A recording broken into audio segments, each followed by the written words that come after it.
Ok. Fíjense que ahorita que estábamos con la alabanza, no pude evitar conmoverme. A veces, todos pasamos por luchas, ¿no? Todos pasamos por, pues yo pienso que a veces son ataques del enemigo. No sé, yo he sentido últimamente una opresión, y me he puesto a orar y sé que me falta orar más. Pero ahorita que estaba, escuchando la alabanza, me conmoví y me acordé mucho del Salmo 23. Esto no estaba en el script, no estaba en el guión esto que voy a compartir, pero yo pienso que es muy importante que nos aprendamos el Salmo 23, aprendámoslo de memoria, en serio. Búsquenlo, por favor, en su Biblia. Vamos a leer línea por línea para ver el significado maravilloso que viene en el Salmo 23.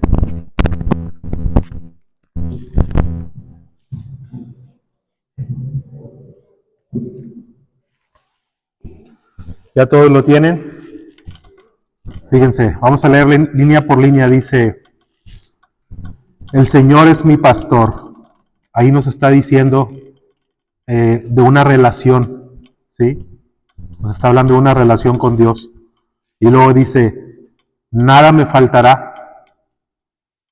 Es decir, ¿de dónde viene todo lo que tenemos? La fuente, Dios, de Dios. Y luego dice, en lugares de delicados pastos me hará descansar. Eso habla de descanso, de cómo debemos nosotros reposar y descansar en Dios. Y luego dice, junto a aguas de reposo me pastoreará. Eso habla de seguridad, ¿sí? ¿Cómo podemos estar seguros en Dios? Y luego dice, confortará mi alma. Eso habla de sanación, ¿sí? Confortará mi alma, dice, habla de sanación. Y luego dice, me guiará por sendas de justicia. Eso habla de dirección por parte de Dios. Él es el que nos guía. Y luego dice, me guiará por sendas de justicia por amor a su nombre. Nos da un propósito, por amor a su nombre. ¿Sí? Dice, aunque ande en valle de sombra y de muerte, eso habla de las pruebas. ¿Sí? Aunque andemos en el valle de sombra y de muerte, eso habla de las pruebas. Dice, no temeré mal alguno. Eso habla de protección. ¿Sí? Porque tú estarás conmigo. Dime si no es Dios fiel. Eso habla de fidelidad. Tu vara y tu callado me infundirán aliento. Eso habla de disciplina. ¿Se acuerdan que el pastor trae la vara? ¿Sí? Tu vara y tu callado me infundirán aliento. Eso habla de disciplina y dirección. ¿Sí? Dice, aderezas mesa delante de mí en presencia de mis angustiadores. Habla de esperanza. Y luego dice, unge mi cabeza con aceite. Eso habla de consagración. ¿Sí? ¿Se acuerdan que en el Viejo Testamento siempre hablaba de que ungían con aceite al elegido de Dios? Eso habla que eres separado, que eres consagrado para Dios. Dice, mi copa está rebosando, abundancia. ¿Sí? Dice, ciertamente el bien y la misericordia me seguirán todos los días de mi vida. Eso habla de bendición por parte de Dios. Dice, y en la casa de Jehová moraré por largos días. Eso habla de seguridad. Dice, por largos días, habla de eternidad. ¿Sí? Entonces, memoricen el Salmo 23. Memorícenlo y repítanselo ustedes mismos cada vez que se sientan amedrentados, que se sientan temerosos. Es muy bonito el Salmo 23. Isa, ¿me puedes ayudar a orar, por favor, antes de iniciar?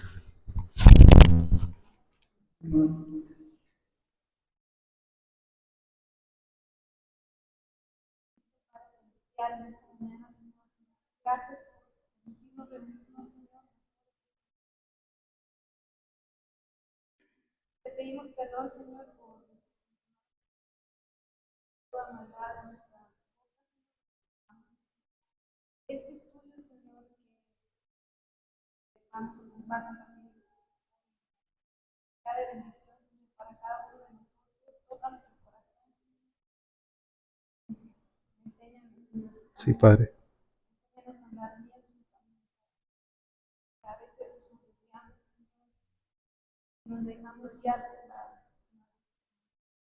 Sí, Padre.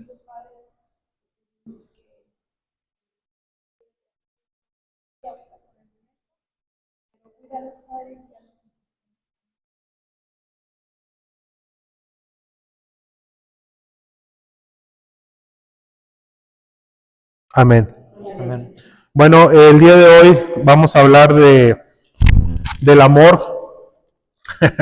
Ya que estamos en el mes del amor y la amistad, vamos a hablar del amor de Dios y del amor entre nosotros los hermanos. El mes de febrero es conocido pues ampliamente por ser el mes del amor y la amistad, y muchos aprovechan este mes para declarar, sobre todo muchos jovencitos aprovechan este mes para declarar su amor a cierta persona que les mueve por ahí el tapete.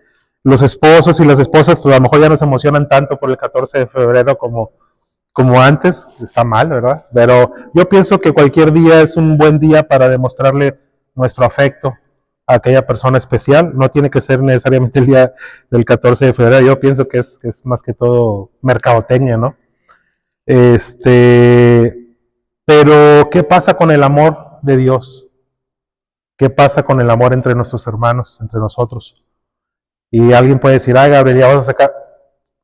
De todo tienes que hacer un tema de la Biblia, y la verdad es que sí, porque créame que este libro que tenemos aquí es un libro, sí es un libro de historia, ¿verdad? Es un libro de profecía, pero es un libro también que es el manual de nuestras vidas. Ahí vienen las instrucciones de cómo debemos vivir bien. Yo pienso que cualquier tema,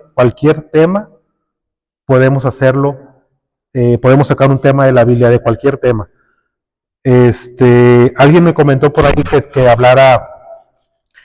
que aprovechara esta fecha, ¿verdad? Para hablar sobre el matrimonio, pero yo no quise encajonarlo en el tema del matrimonio, porque pues no todos aquí estamos casados, ¿verdad? Bueno, yo estoy casado, algunos a lo mejor lo van a estar dentro de algunos años, pero yo no quise encajonar este tema del amor en el tema del matrimonio.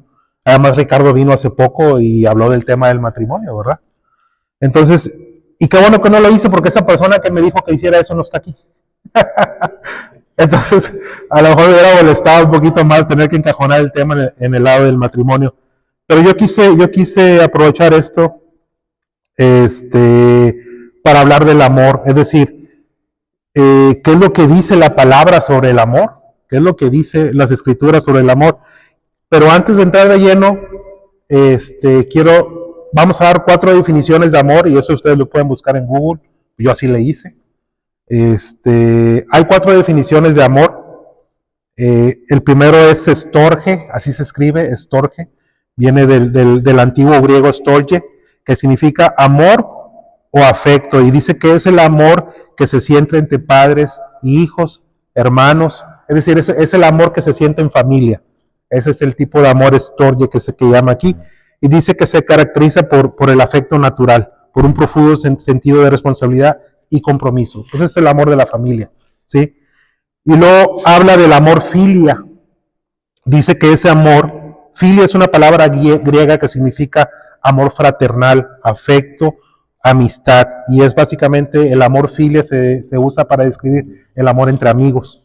¿Ok? Y luego viene el amor eros, ¿sí? Por el nombre de ese dios griego del amor, ¿verdad? Que sabemos que solamente hay un dios.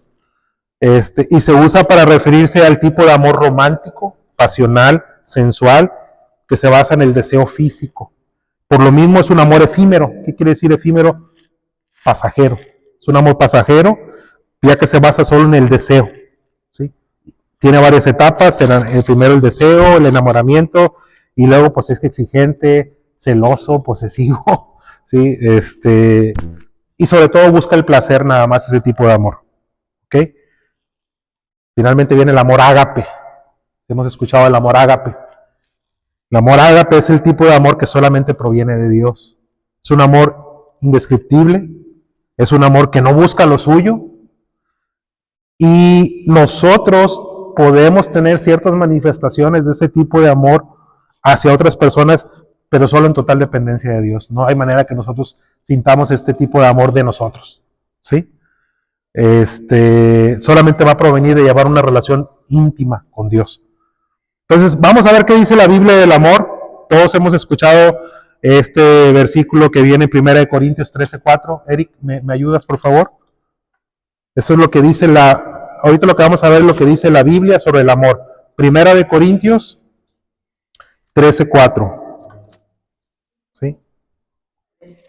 Sí, primera de Corintios 13:4, del 4 al 7. ¿Hasta el 7? ¿En qué termina el 7? El 8 no, el amor nunca deja de ser. Sí, no, hasta el 7.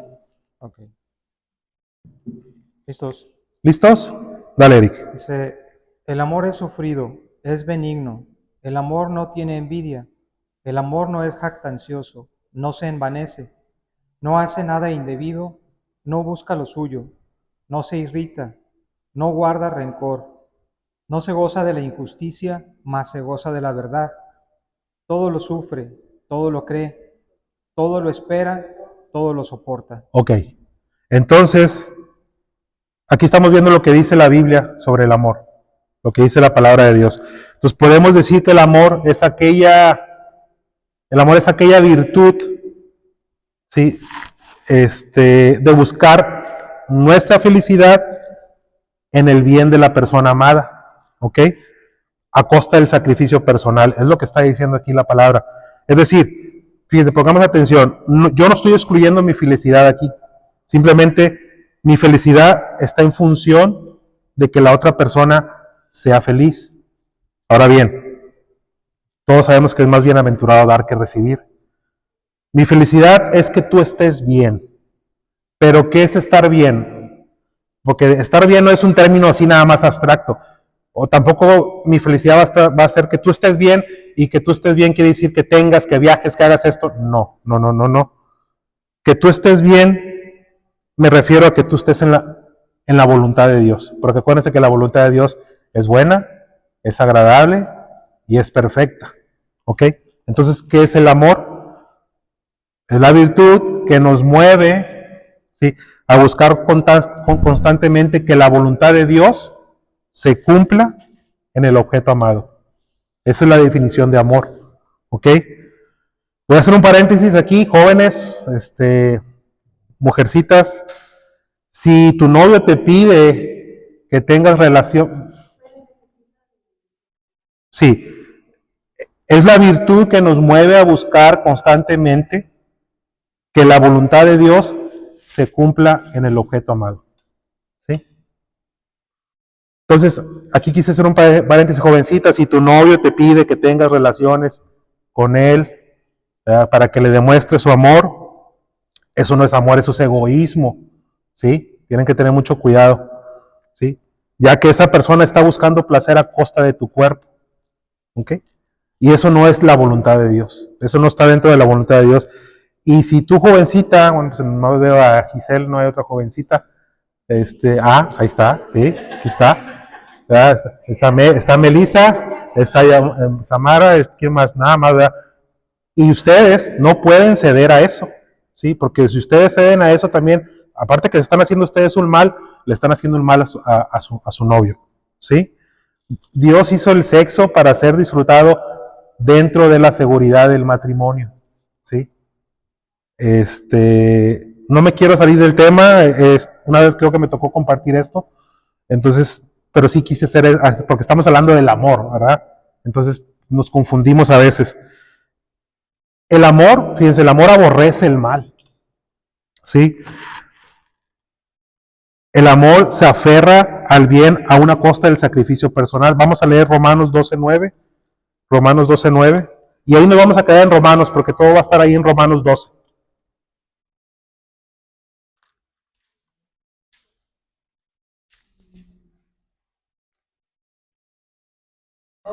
(12:9).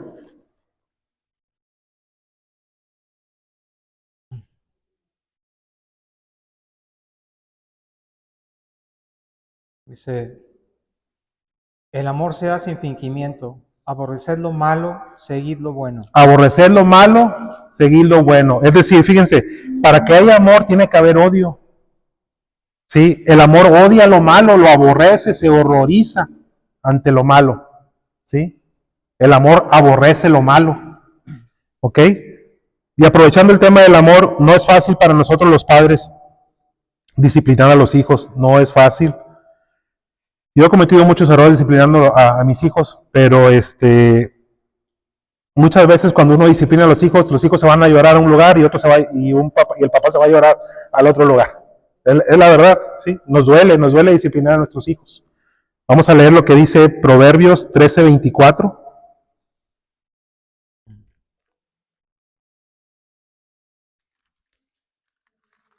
Proverbios 13:24.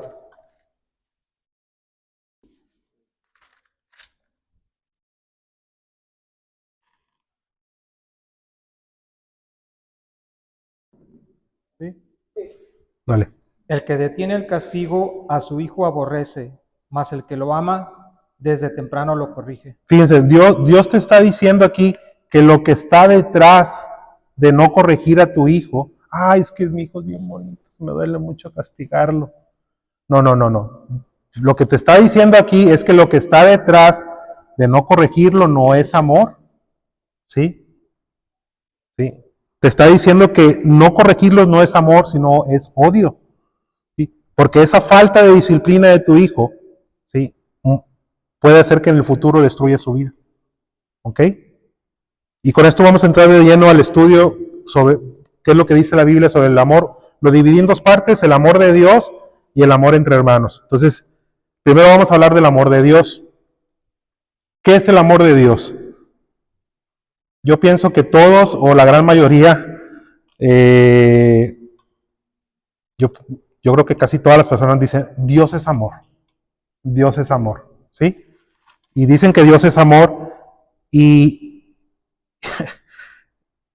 y dicen que todo el mundo es hijo de Dios porque Dios es amor, pero nosotros sabemos que la palabra es bien clara, la palabra dice, no lo busquen, en Juan 1:12, dice, a lo suyo vino y los suyos no lo recibieron, ¿sí? Mas a todos los que le recibieron, dicen, a los que creen en su nombre, les dio potestad de ser hechos hijos de Dios. Y luego dice, los cuales no son engendrados de sangre, ni de voluntad de carne, ni de voluntad de varón, sino de Dios. Es decir, los hijos de Dios no son aquellos que nacen naturalmente a través del parto, ¿sí? Los hijos de Dios son aquellos que reciben a Cristo.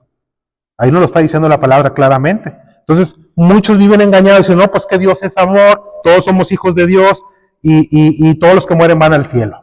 ¿Ok? ¿Por qué? Porque si Dios es amor, pues ¿cómo puede mandar a alguien al infierno? ¿Verdad? Y esa es la mentira que muchos creen. ¿Sí? Porque la verdad, seamos honestos, es aterrador pensar en un infierno. Salud. Es aterrador pensar en un infierno. Y muchos que hacen, pues deciden mejor no pensar en ello o deciden creer las mentiras, ¿ok? Y en lugar de enfrentar las consecuencias, pero es mejor enfrentar las consecuencias aquí, ¿verdad? Que pagarlas en la eternidad, ¿de acuerdo? En una ocasión también hablé de esto, de que cómo es posible que Dios mande a alguien al infierno. No es que Dios mande a alguien al infierno, nosotros por nuestra elección, ¿sí? Si tú le mientes a un amigo, a lo mejor no pasa tanto, nada, hay consecuencias leves, pero si tú le mientes a una autoridad, puedes ir hasta la cárcel. Pues imagínate mentirle al Dios Santo. Hay consecuencias de eso. No me voy a desviar, es un tema largo, ¿sí? Pero efectivamente Dios es amor. Claro que sí, Dios es amor, ¿ok? Pero también Dios es un Dios celoso. Y no son celos como los nuestros. No comparemos nuestras emociones con las emociones de Dios, ¿sí? No es lo mismo. Dios es un Dios celoso y dice que es fuego consumidor también. Si tú vas a hablar del amor de Dios, pues también tienes que hablar de la ira de Dios, ¿sí? En Hechos viene que prediques todo el consejo de Dios. Si vas a hablar del cielo, pues habla del infierno también, ¿sí? No podemos hablar nada más del amor de Dios, ¿ok? Entonces sí, efectivamente Dios es amor, pero también sabemos que la ira de Dios está sobre todos aquellos que han decidido cambiar la verdad por la mentira, ¿sí? Eso viene en Romanos, no lo busquen, eso viene en Romanos 1:18. Y ahí de ahí en adelante ustedes pueden ver todo lo que habla sobre la ira de Dios, ¿ok? Hebreos 10:31 dice que es algo horrendo, así dice, caer en manos de un Dios vivo. ¿Mm? Es una advertencia para los incrédulos, ¿ok? Entonces, en algo tienen razón los incrédulos, sí, Dios es amor, pero también es un Dios celoso, es fuego consumidor, ¿ok? Y la ira de Dios está sobre aquellos que han decidido cambiar la verdad por la mentira. ¿Ok? Entonces, existe el amor divino, que es la benevolencia de Dios. ¿Ok? Es decir, Dios tiene un espíritu amable hacia el mundo. ¿Sí? Es un amor benevolente, pero también existe el amor de la beneficencia, es decir, no nada más es la actitud que tiene Dios hacia el mundo, sino que Dios demuestra ese amor de tal manera que, como dice Mateo, que el sol sale sobre los buenos y los malos y que la lluvia cae sobre justos e injustos. Es decir, es una manera de demostrar, es un carácter del amor universal de Dios. ¿Ok? Pero por lo regular, cuando nosotros hablamos del amor de Dios, a lo que queremos llegar, ahora sí que es el amor de la complacencia de Dios. Y esto no es la complacencia que nosotros entendemos. ¿Sí? O sea, es decir, nosotros podemos entender por complacencia como que esa palabra está asociada a la autosatisfacción, al placer. No. A lo que me refiero aquí, el amor de la complacencia, ahora sí que en el lenguaje común, a lo que se refiere el amor de la complacencia de Dios, es el amor que Dios tiene por su Hijo y por todos los que están en su Hijo. ¿Se acuerdan cuando Juan el Bautista estaba bautizando a Jesús? ¿Se acuerdan que se escuchó una voz del cielo y dijo, este es mi Hijo amado en quien tengo complacencia? ¿Sí? ¿Se acuerdan de eso? Ok. Entonces, el amor de la complacencia es el amor que Dios tiene por su Hijo y por todos los que estamos en Cristo. ¿Ok? Ese es el amor de la complacencia y ese es el amor que todos debemos aspirar. ¿De acuerdo? Bueno, ayer voy a hacer otro paréntesis. Ayer hice una publicación, traigo mis lentes bien, permítame tantito, los voy a tratar de limpiar, a ver si alguien me puede ayudar a limpiarlos, porque me está estorbando. Aquí traigo yo, si alguien me puede ayudar, sí, por favor, déjame. Sí, no, es que yo subo mucho y tengo mucho, ya. Fíjense, yo hice una publicación, ¿cuándo fue? Creo que la hice antier, donde puse que hemos caído en el engaño, ¿sí? Así, gracias, papi. Sí, yo creo que con eso, si quieres así, sí, ya está. Gracias. No, ya, está mejor. Yo hice una publicación, donde puse que tal es el engaño en el que hemos caído, que ahora, advertir sobre los peligros del pecado se le llama juzgar, ¿sí? Y no decir nada se le llama amor. Y yo puse cuán grande es el engaño. Por ahí hice esa publicación. Y pues no faltan las personas que no están, digo, pues, cada quien tiene derecho a su opinión. Entonces una persona empezó ahí a argumentar conmigo diciendo que todo depende cómo lo diga uno. En esa parte pues sí estoy de acuerdo, uno tiene que tener cuidado cómo dice las cosas, ¿sí? Pero esa persona decía que si lo que quiere hacer uno es resaltar el pecado y no hablar del amor de Dios, entonces es juzgar, lo mismo que dice todo el mundo. Y él dijo que Dios, fíjense lo que él dice, que Dios odia el pecado pero ama al pecador. Ay, soy bien romántico, ¿poco no? Sí, pues es que, y esa frase yo la he estado escuche bien seguido, ¿sí? Que Dios odia el pecado pero ama al pecador. Entonces, dije, Chihuahua, sí, ¿cómo es el engaño, no? O sea, ¿cómo hemos caído en el engaño? Y es lo que les decía, no podemos hablar del amor de Dios si no hablamos de la ira de Dios, ¿ok? Entonces, la Biblia nos enseña claramente que Dios es perfectamente justo, ¿sí? Y por lo tanto su ira no es una rabia ciega, ¿sí? Su ira no es una rabia descontrolada como la que puede sentir un hombre, una mujer, o sea, un humano. No es así. La ira de Dios que se menciona en las Escrituras es una justa indignación por el pecado del hombre. Es decir, no es una rabia ciega, como les digo, sino que es una justa indignación, porque si Dios no estuviera airado con el pecado, ¿sí? Si Dios no estuviera airado contra el pecado, no sería justo. Y si no fuera justo, no fuera Dios. ¿De acuerdo? Entonces, regresando a esta frase que Dios odia el pecado, pero ama al pecador, esta frase es verdad y no es verdad, ¿sí? Dependiendo a quién la apliquemos, ¿ok? Porque si estamos hablando de los incrédulos, entonces no aplica. Esto no aplica. Porque la Biblia dice claramente que Dios odia al pecado y también dice que Dios odia al pecador. Es decir, Dios en su propio carácter puede mezclar de forma perfecta su amor, ¿sí? Su bondad, su compasión, su misericordia, y la puede mezclar con su justicia, con su santidad y con su ira, ¿sí? Y en ese sentido Dios está irado contra el pecado y contra el pecador. Fíjense lo que dice Salmo 7:11. Vamos a leer Salmo 7:11. Salmo 7:11.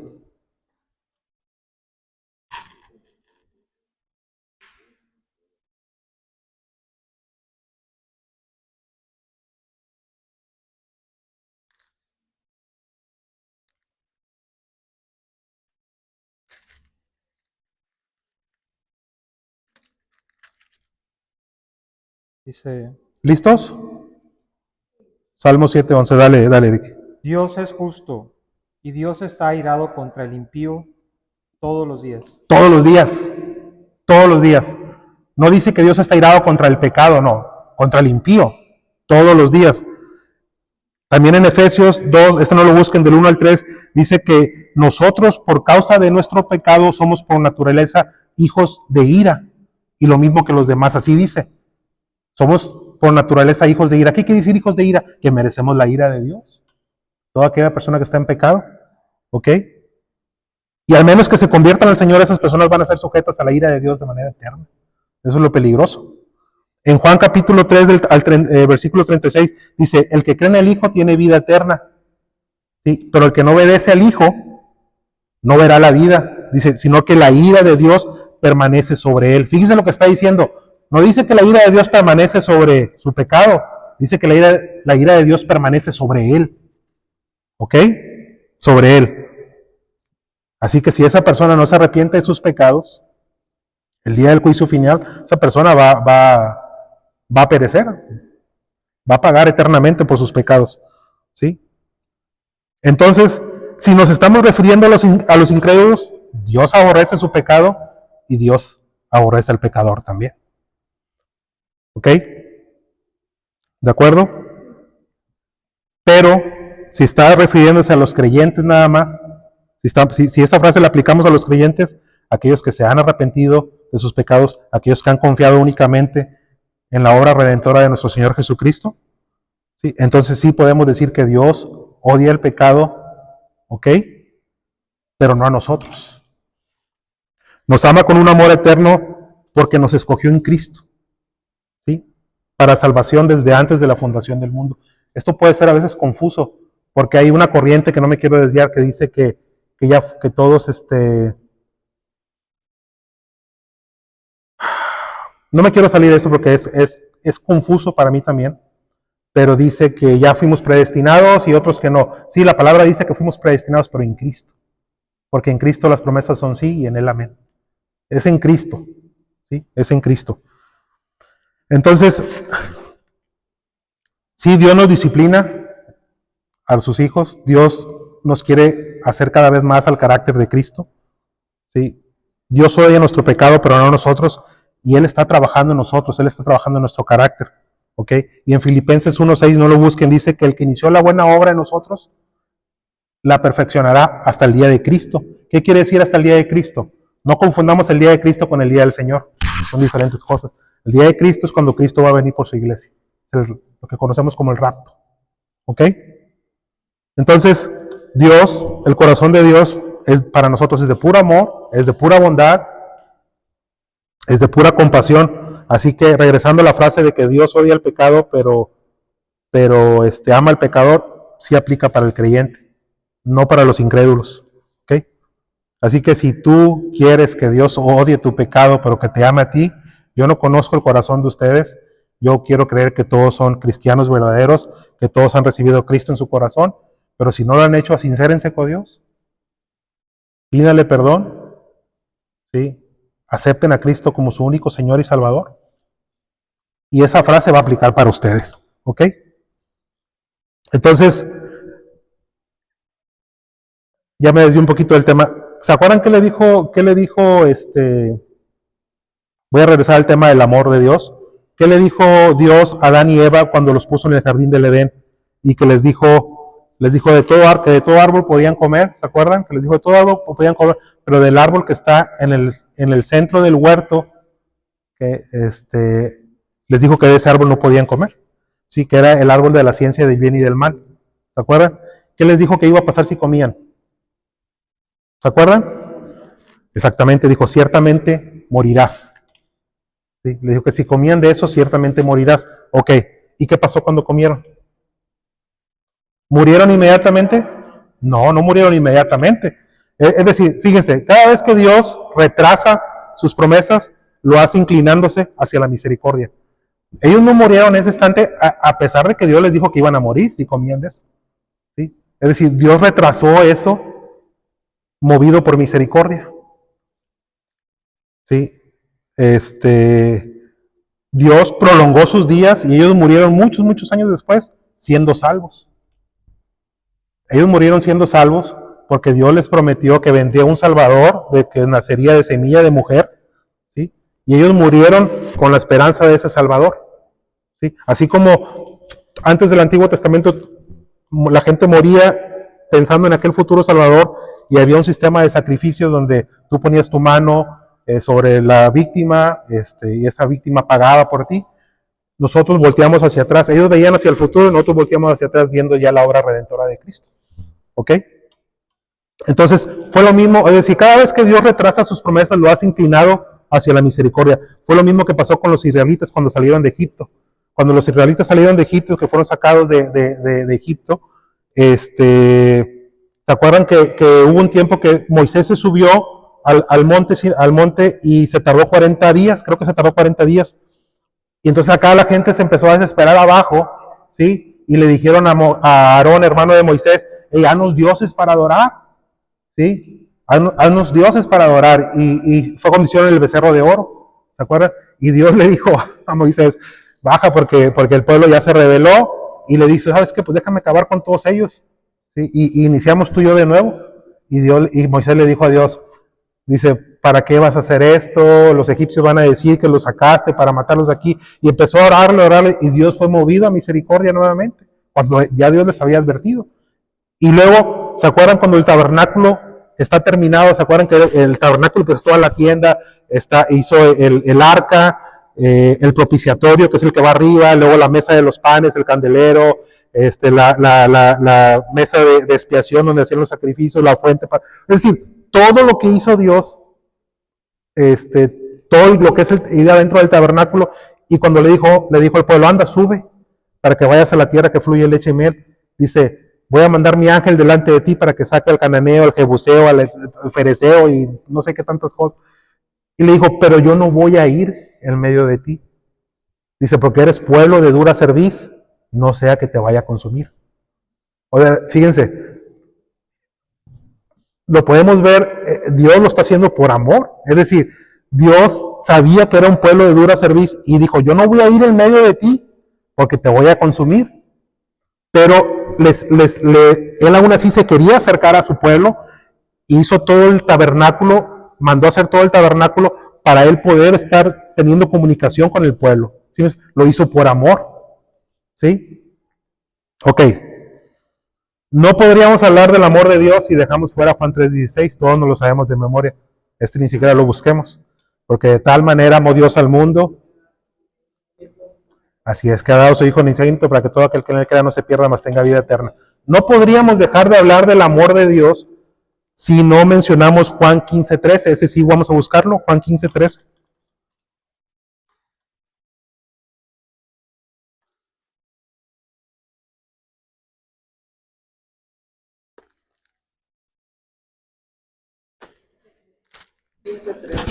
Sí.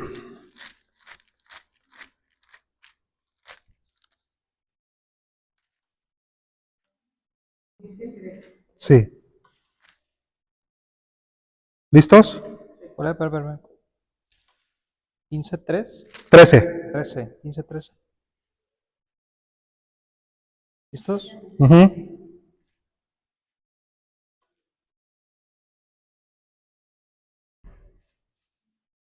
Dice, Dale. nadie tiene mayor amor que que uno ponga su vida por sus amigos.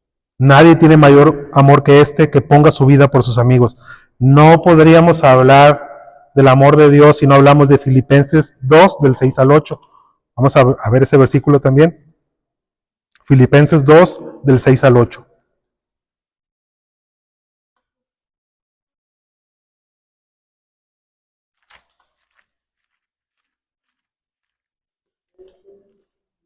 Dos del 6 al 8.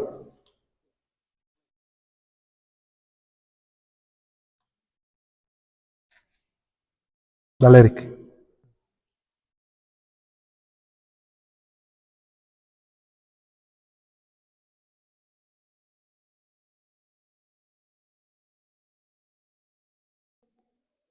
Dos. Filipenses 2, del 6 al 8.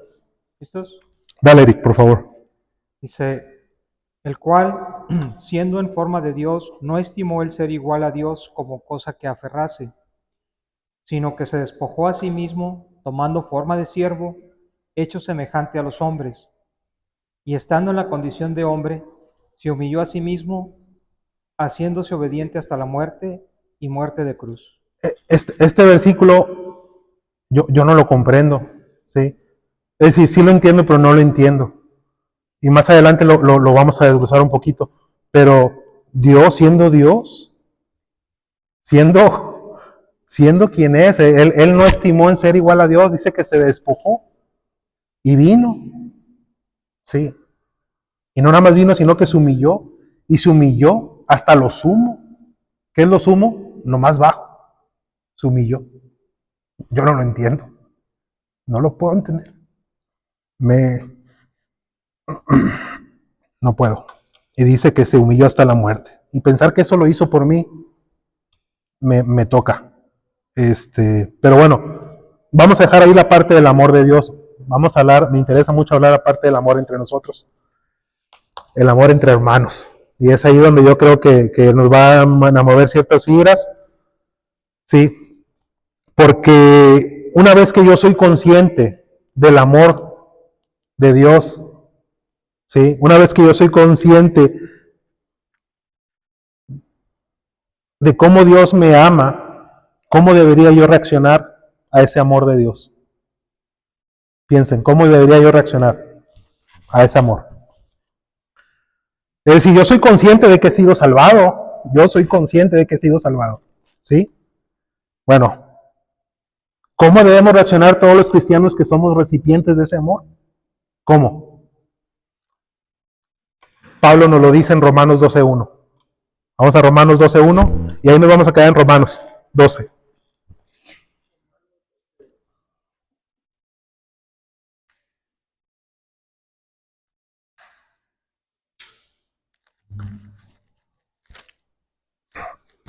Romanos 12.1.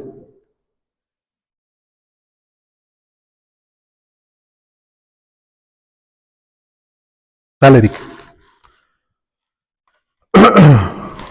¿Lista? Sí.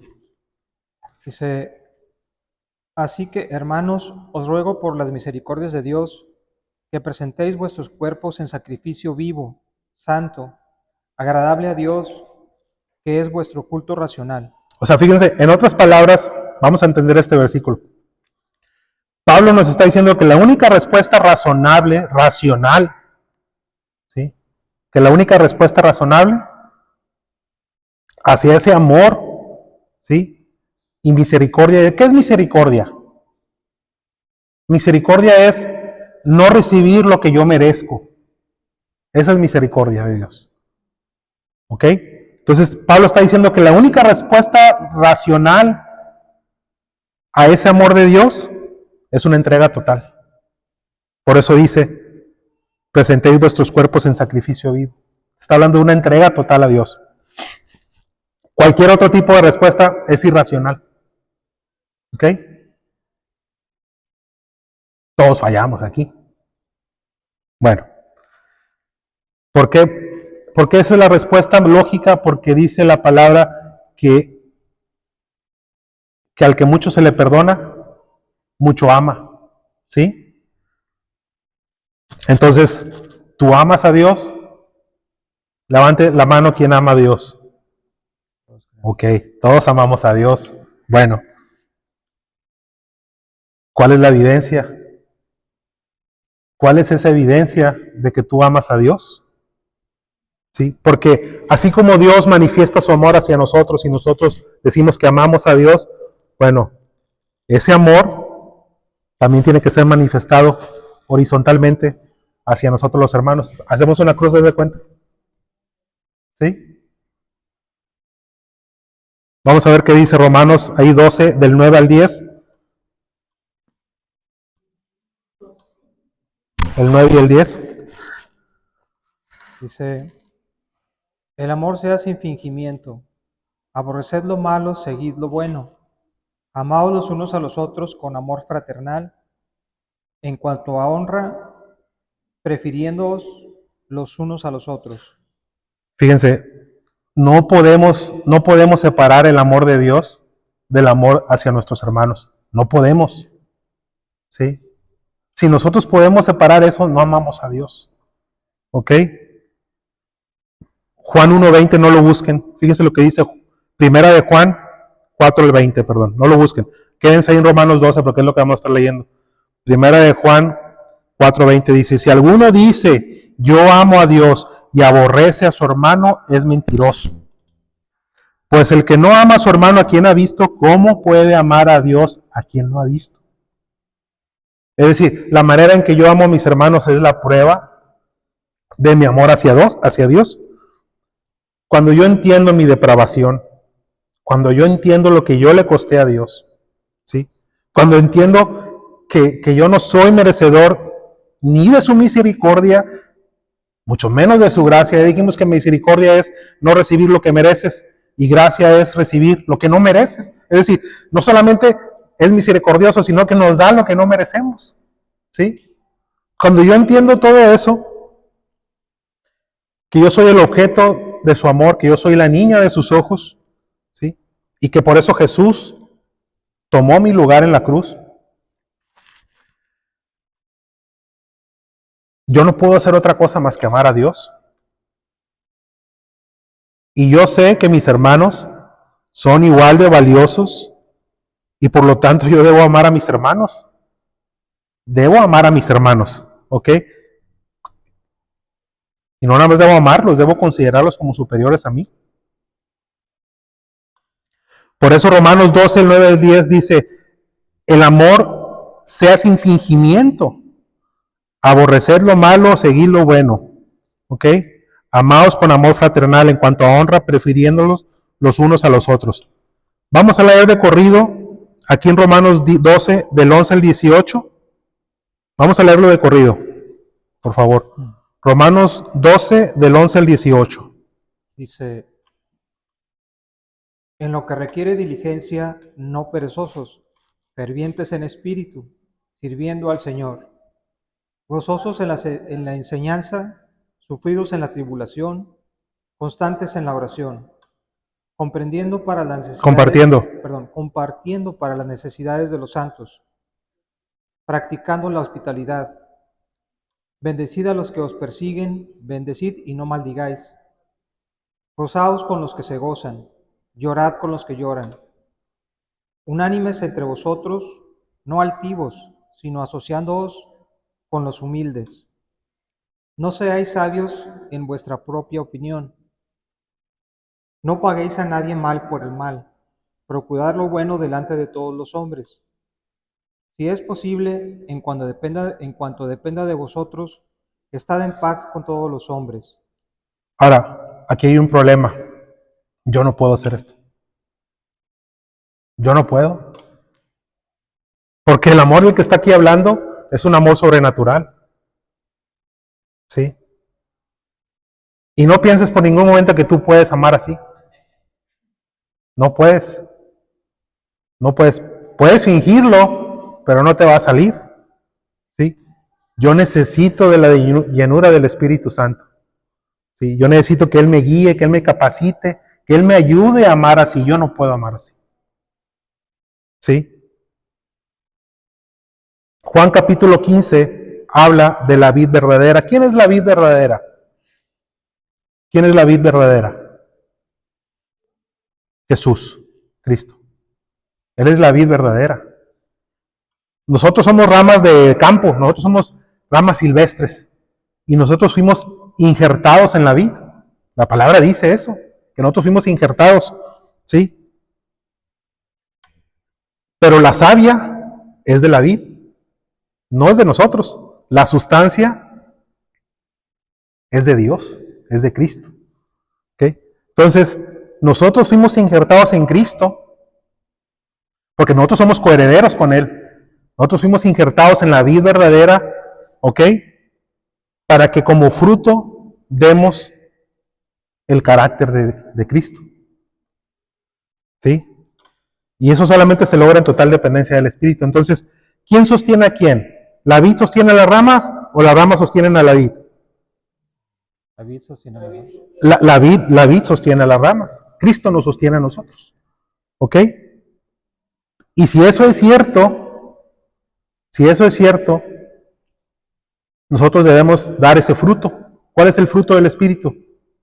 Amor, paz, benignidad, paciencia. Exacto, eso viene en Gálatas 5:22, amor, gozo, paz, paciencia, benignidad, bondad, fe, mansedumbre, templanza. ¿Sí? ¿Es una realidad eso en nuestra vida? Amor, gozo, paz, paciencia,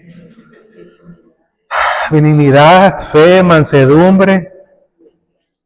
O sea, ¿esa es una realidad de nuestra vida? Ahora, lo que yo te estoy diciendo es para que tú te evalúes a ti mismo. ¿Sí? Y si tú estás fallando, vayas a Cristo. ¿Sí? Y le pidas que te ayude a depender más del Espíritu Santo. Que te ayude a que ese amor, ¿sí?, de Cristo se manifieste en ti hacia tus hermanos. Ahora, la verdad es que somos bien tramposos. ¿Sí? Porque dice la palabra que el corazón es engañoso. Nosotros podemos vernos tentados a leer Romanos, esto que acabamos de leer, ¿sí? Y podemos decir que nuestros hermanos no nos aman así.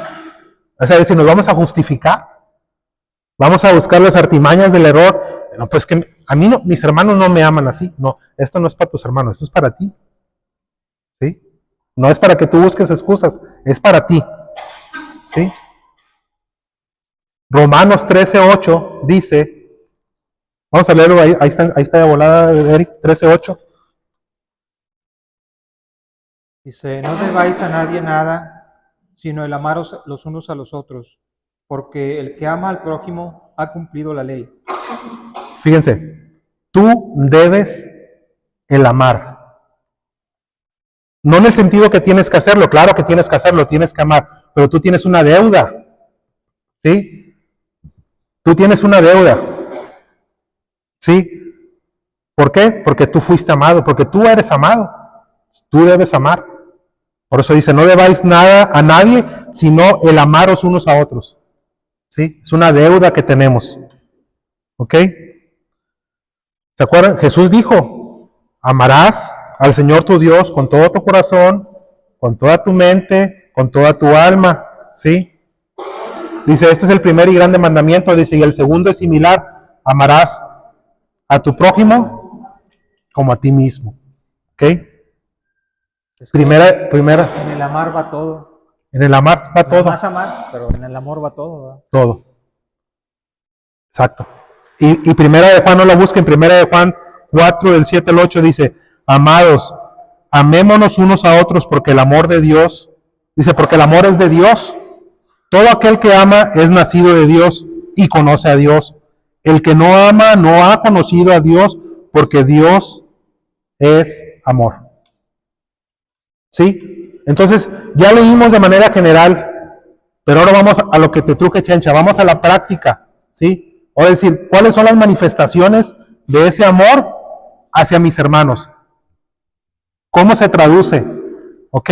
Y vamos a volver a leer Romanos otra vez, pero ahora nos vamos a ir deteniendo, ¿sí? ¿Sale? Es decir, ¿cuáles son esas manifestaciones en acción? ¿Cómo se ve ese amor? ¿Cómo se ve? Bueno, Romanos 12:10, Eric, por favor. Dice 12:10. 12:10.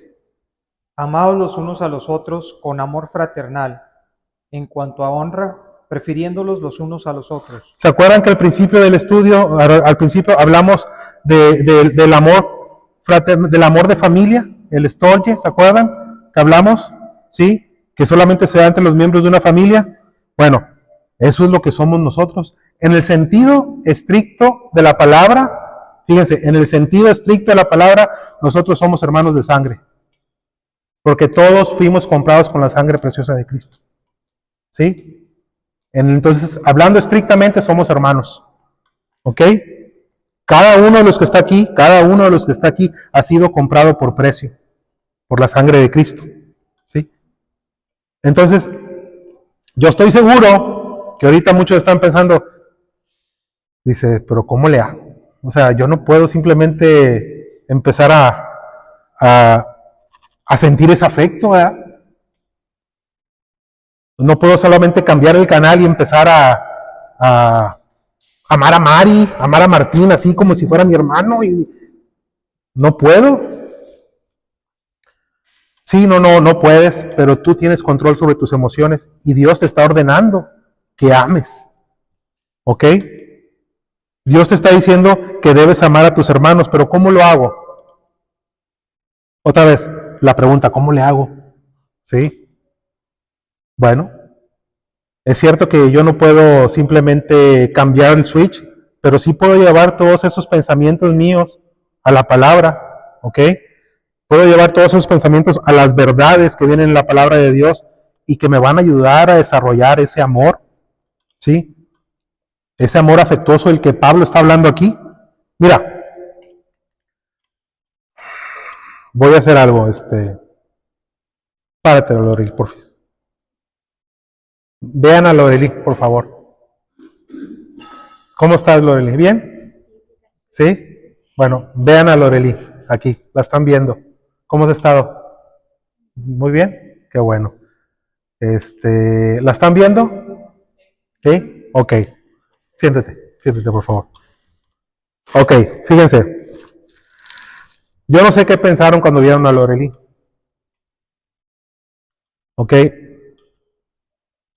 Yo no sé si ustedes vieron sus defectos.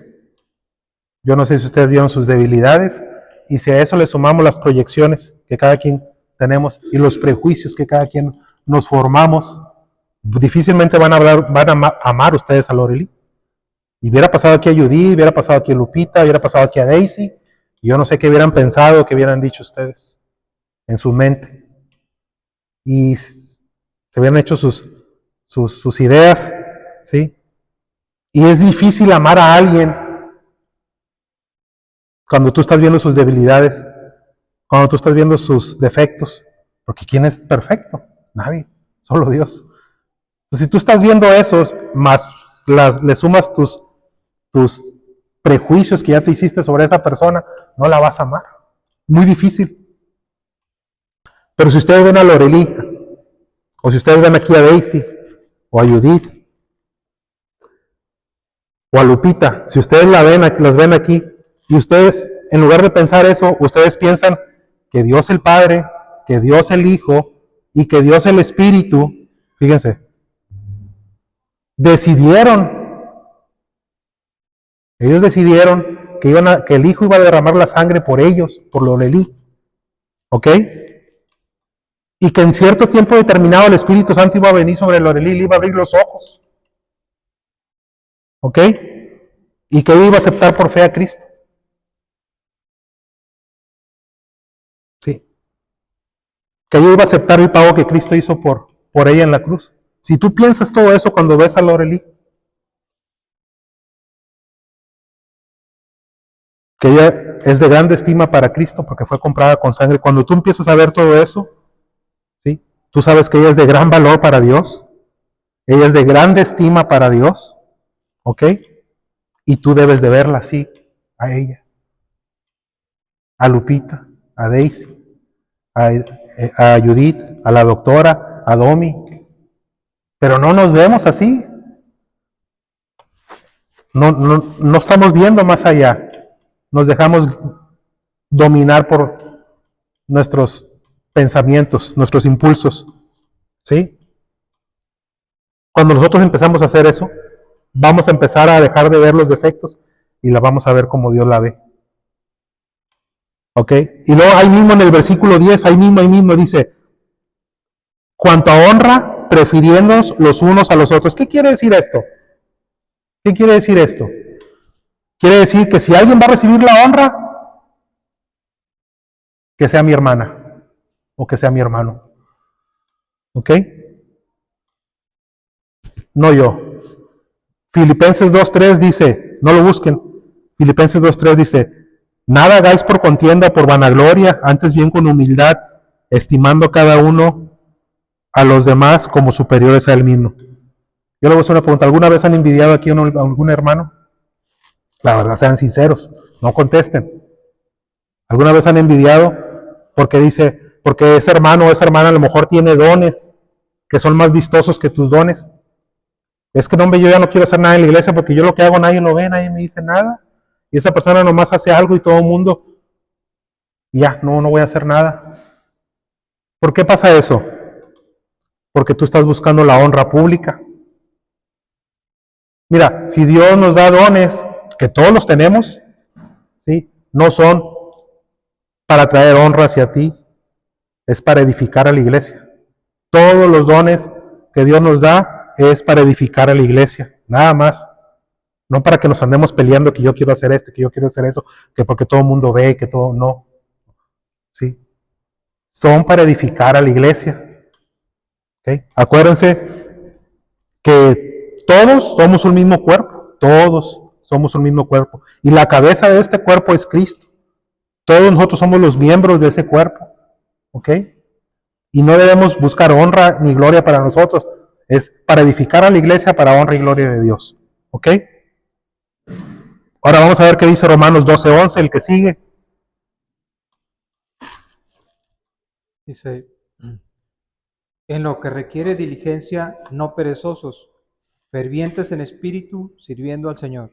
Nosotros debemos hacer las cosas con entusiasmo. ¿Sí? Porque es bien fácil, nuevamente, es bien fácil decepcionarnos de las personas. Es bien fácil. Somos bien difíciles. ¿Sí? Porque es posible que ustedes hayan hecho algo aquí en la iglesia y que nomás recibieron críticas. Y nomás recibieron reproches. ¿Sí? Pero si tú, miren, es bien difícil cuando la gente no responde. ¿Ok? Pero si tú empiezas a ver eso, te vas a desanimar. Tú tienes que ver a Cristo.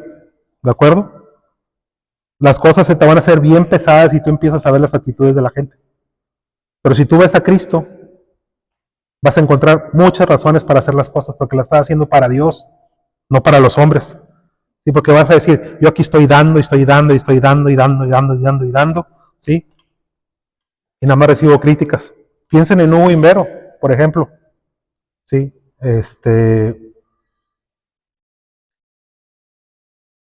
Todo lo que ellos hacen, todo lo que ellos dan, y a veces nosotros ni siquiera un regalito les damos.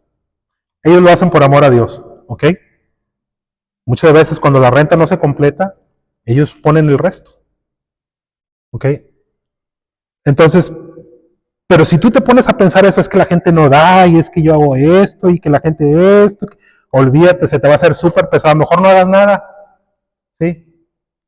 Pero si tú estás pensando que lo estás haciendo para Dios, van a sobrar razones para que lo hagas. Porque tú no quieres agradarle a los hombres, tú quieres agradarle a Dios. Y lo estás haciendo para Él. ¿Ok? Vámonos rápido. Romanos 12:12. Gozosos en la esperanza, sufridos en la tribulación, constantes en la oración. ¿Qué tiene que ver esto con el amor? Gozosos en la esperanza, sufridos en la tribulación, constantes en la oración. ¿Qué tiene que ver con el amor?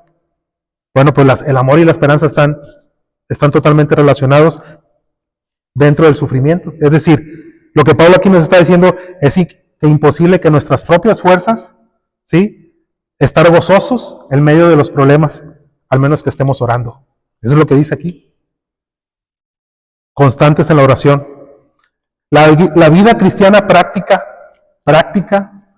¿sí? Es una vida sobrenatural. ¿Sí? La vida cristiana práctica, aplicar todas las cosas, no nada más saber, no, aplicarlo es sobrenatural, ¿sí?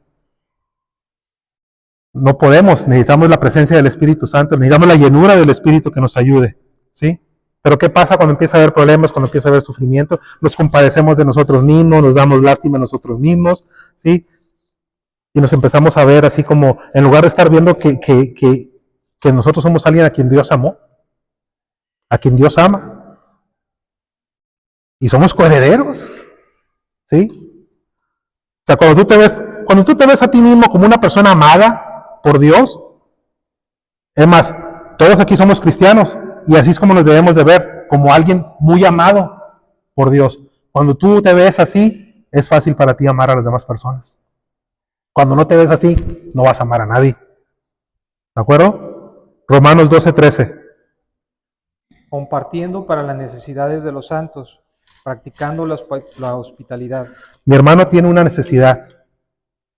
Yo no la tengo. Mi hermano tiene una necesidad. ¿Ok? Es decir, mi hermano tiene una necesidad, pero yo no la tengo, tenemos esa necesidad en común. ¿Ok? Mi hermano tiene una necesidad, yo tengo el dinero, y como es mi hermano, ¿sí? Su necesidad es mi necesidad. Aquí me estoy metiendo en terreno delicado. ¿Ok? Yo debo procurar hacerle bien a mi hermano. ¿Sí? Bueno, compartiendo con él, ¿sí? Con mi hermano, mi hermana. Pero debo hacerlo con discernimiento. ¿De acuerdo? Tú debes saber primero si tu hermano es verdadero creyente o no. Porque hay gente que se aprovecha de esto. Tú debes saber si tu hermano es verdadero creyente o no. ¿Cuáles son los frutos en su vida que demuestran que es un verdadero creyente? ¿Sí? Y si es un verdadero creyente, debemos procurar ayudarlo en la medida de nuestras posibilidades. También es algo que debemos tomar en cuenta. ¿Sí? Porque también la palabra dice que el que no trabaja, que no coma. ¿Sí? La palabra es clara en eso.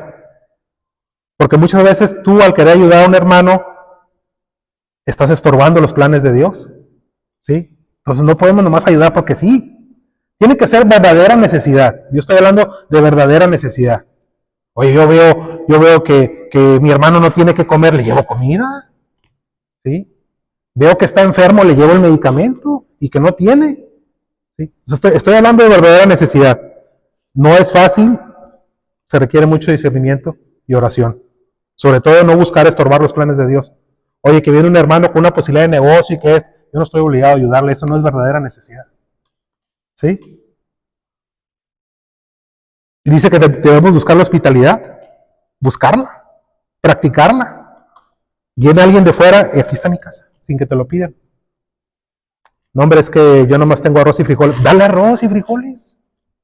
¿Sí?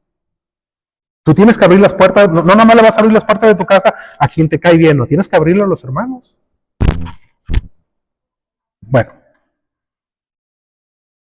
Ahora, ustedes imaginen que alguien haga todo lo que Pablo está diciendo aquí. Todo, pues, imaginen nomás, piensen en una persona que haga todo lo que Pablo está diciendo aquí, que practique la hospitalidad, que ayude, que ame. Ustedes pensarían que esta persona sería muy admirada. No, no es así. Va a ser odiada. El mundo odia a Jesús. El mundo odia a Jesús. Y cuando uno empieza a manifestar el carácter de Cristo, uno va a empezar a ser criticado y va a empezar a ser odiado. Cuando tú empiezas a mostrar esos atributos. ¿Y cómo debo responder yo a ese odio? Romanos 12:14, ahí dice. ¿Qué dice? Bendecid a los que os persiguen, bendecid y no maldigáis.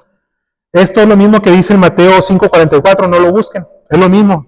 Mateo 5:44 dice, pero yo os digo, amad a vuestros enemigos, bendecid a los que os maldicen, haced bien a los que os aborrecen y orad por los que os ultrajan y os persiguen.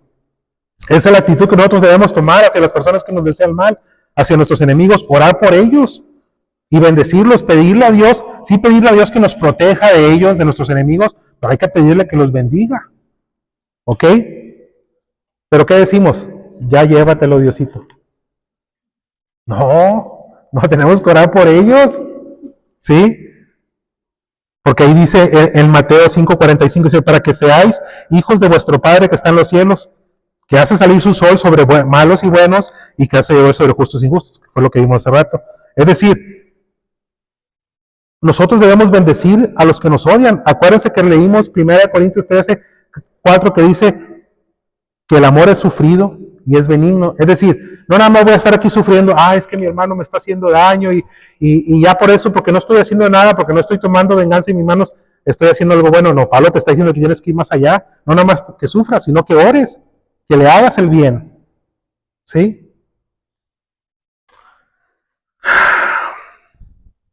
Porque hay personas que por no tomar venganza contra esas personas, creen que están haciendo la voluntad de Dios. Y la están haciendo en parte. Pero también Pablo está diciendo que tienes que orar. ¿Se acuerdan cuando Jesús les dijo, si te dicen que vayas una milla, ve dos? Si te piden esto, dales esto. O sea, tú tienes que ir más allá siempre.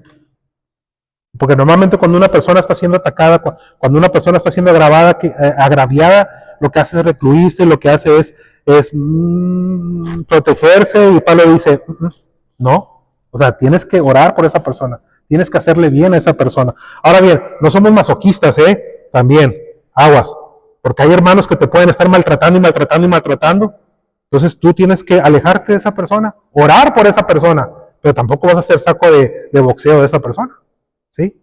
Entonces, todo esto se da con discernimiento. Dice, llorar con los que lloran, o sea, bueno, vamos a leer Romanos 12:15. No me quiero adelantar. 12:15. Dice, gozaos con los que se gozan, llorad con los que lloran. Ok, llorar con los que lloran es un mandamiento, no es una sugerencia. Aquí nos está diciendo que lloremos con ellos. El verdadero amor, fíjense, el verdadero amor no se mantiene alejado de las alegrías de otra persona o no se mantiene alejado de las penas de otra persona. ¿Sí? Se alegra con ellos, llora con ellos, sufre con ellos, baila con ellos, ¿ok? Canta con ellos. En otras palabras, quiere decir que nos pongamos en la misma sintonía que nuestros hermanos, que nos metamos en sus zapatos, que seamos empáticos con ellos. Es lo que está diciendo Pablo, ¿sí? Ahora, yo a veces me pregunto muy a menudo, ¿qué pasaría si todo el mundo se pusiera en los zapatos de otra persona? Sería un mundo diferente, pero no es así. Vivimos en un mundo caído, pero sí podemos que eso sea así, que sea, al menos aquí en nuestra iglesia, que sea así. Que la gente vea nuestra iglesia y que vea el amor entre nosotros. Porque nosotros debemos mostrar ese amor. Ya para terminar, Romanos 12:16. Dice, unánimes entre vosotros, no altivos, sino asociándoos a los humildes. No seáis sabios en vuestra propia opinión. Ok. ¿Qué es ser unánimes? Todos juntos. No quiere decir unánimes. Aquí lo que Pablo se está diciendo, que todos tengamos un mismo sentir. No quiere decir que todos pensemos igual. No, somos personas diferentes, tenemos opiniones diferentes, vemos a veces las cosas diferentes, pero lo que se refiere es que tengamos un mismo sentir, ¿ok? Aquí la palabra unánimes se refiere a que sintamos lo mismo, ¿sí? Es como dice Pablo, no lo busquen, en 15:5, dice, pero el Dios de la paciencia y de la consolación os dé entre vosotros un mismo sentir, según Cristo Jesús, para que unánimes a su voz glorifiquéis al Dios y Padre de nuestro Señor. Es decir, unánimes no significa que pensemos igual, ¿sí? No significa que nos gusten las mismas cosas, sino que en Jesús tengamos las mismas cosas en Jesús, la mente de Jesús, ¿sí? Debemos compartir y tener ese mismo sentir, ¿sí? Significa que en lugar de imponer nuestras propias opiniones aquí en la iglesia, ¿sí? Porque se da de que queremos imponer lo que nosotros pensamos, ¿sí? Deberíamos tener más que todo nuestras mentes con la mente de Jesús. Y la única manera de hacer eso es yendo a su palabra. No hay otra manera, no hay otra manera, no hay otra manera. Tenemos que ir a la palabra, ¿sí? Por eso es el llamado que Pablo nos hace en Filipenses. Dice, haya pues en vosotros este sentir que hubo también en Cristo. Ya lo leímos. ¿Cuál es ese sentir? ¿Cuál es ese sentir que hubo en Cristo? Que Él no estimó en ser igual a Dios, ¿sí? No, Él no estimó en ser igual a Dios como algo que aferrarse, sino que dice que se humilló y que se humilló hasta lo sumo, ya dijimos, hasta lo más bajo, ¿sí? ¿Por qué? Porque el amor y la humildad son inseparables, ¿sí? Dice, Cristo nos amó, debemos tener la misma disposición que Él tuvo de humillarse.